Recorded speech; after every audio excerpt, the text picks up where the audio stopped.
മാങ്ങാക്കാലമൊക്കെയാണ് വരാൻ പോകുന്നത്. അപ്പം മാങ്ങ വെച്ച് എളുപ്പത്തിലൊരു അച്ചാർ ഉണ്ടാക്കി നോക്കിയാലോ? അധികം ചേരുവകളൊന്നും ചേർക്കാതെ ലളിതമായി നാടൻ രീതിയിൽ ഒരു അച്ചാർ. അപ്പം എൻ്റെ കയ്യിൽ ആകെ ഒരു മാങ്ങയുള്ളൂ. എന്ന് വെച്ചാൽ ഞാൻ ഇത് ഇവിടെ കടയിൽ നിന്ന് വാങ്ങിച്ചതാണ്. അപ്പോൾ ഒന്നേ കിട്ടിയുള്ളൂ.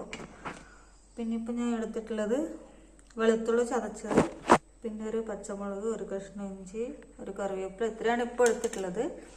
ഇനിയിപ്പോൾ ഈ മാങ്ങ ഒന്ന് ചെറുതായി മുറിച്ചതിന് ശേഷം ബാക്കി. അപ്പോൾ മാങ്ങ ഒക്കെ ഏതാണ്ട് മുറിച്ച് കഴിഞ്ഞു. ഇത് കണ്ടോ, ഇങ്ങനെ മാങ്ങ ഒക്കെ കാണുമ്പോൾ ഇതിൻ്റെ കൂടെ കുറച്ച് ഉപ്പൊക്കെ കൂട്ടി തിന്നാൻ ആഗ്രഹിക്കാത്തവർ കുറവായിരിക്കും. അപ്പോൾ നമുക്ക് മാങ്ങ മാത്രം പോരാ, അതിൻ്റെ കൂടെ ഈ ഒരു കത്തി കൂടി അത്യാവശ്യമാണ്. കത്തിയില്ലാതെ കാര്യങ്ങൾ നടക്കില്ല.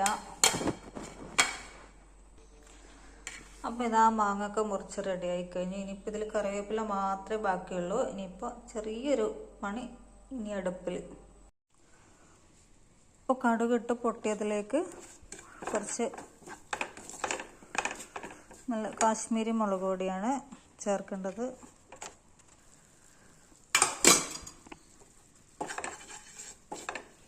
അപ്പോൾ ഇത് നന്നായി ചൂടായി കഴിഞ്ഞാൽ അതിലേക്ക് നമ്മുടെ മാങ്ങ കൂടി ചേർത്ത് കൊടുക്കാം. മുളക് പൊടി ഇട്ടിട്ട് നന്നായിട്ടൊന്ന് ചൂടാക്കിയതിന് ശേഷം മാങ്ങയിട്ട് അതിലേക്ക് കുറച്ച് ഇത്തിരി വെള്ളം കൂടി ഒഴിച്ചു കൊടുക്കാം. ഇനി അധികം വേവിക്കൊന്നും വേണ്ട. വേവിച്ച് കഴിഞ്ഞാൽ പിന്നെ മാങ്ങയുടെ ടേസ്റ്റ് മാറും. അപ്പോൾ പച്ചയായിട്ട് തന്നെ ഇരിക്കണം. അപ്പോൾ ഇതാണ് നമ്മുടെ തനി നാടൻ അച്ചാർ. ഇതിനി നമുക്ക് കുപ്പിയിലോട്ടോ അല്ലെങ്കിൽ ചെറിയ പാത്രത്തിലോട്ടോ മാറ്റാം. കാരണം ഇത് കൂടുതലൊന്നുമില്ല, വളരെ കുറച്ച് മാത്രമേ ഉള്ളൂ. അപ്പോൾ ഒരു 2 ദിവസത്തേക്ക് 1, 2, 3 ദിവസത്തേക്കുള്ളത്. പിന്നെ പെട്ടെന്നൊക്കെ അച്ചാർ ഉണ്ടാക്കണമെങ്കിൽ ഇങ്ങനെ അച്ചാർ ഉണ്ടാക്കിയാൽ നമുക്ക് വലിയ പണിയുമില്ല, പെട്ടെന്ന് ഉണ്ടാക്കി കിട്ടുകയും ചെയ്യും. അപ്പോൾ എളുപ്പത്തിൽ നാടൻ രീതിയിൽ അച്ചാർ ഉണ്ടാക്കി റെഡിയായി. പ്രധാനം കാശ്മീരി മുളക് പൊടി തന്നെ ഉപയോഗിക്കണം. എങ്കിൽ അധികം എരിവില്ലാതെയും കുറച്ചൊരു ഗ്രേവി ആയിട്ടൊക്കെ ഇത് കിട്ടും. ഇപ്പോൾ അച്ചാർ റെഡി ആയിട്ടുണ്ട്. അതിലേക്ക് ഞാൻ ഒരു 2 നുള്ള് കടുക്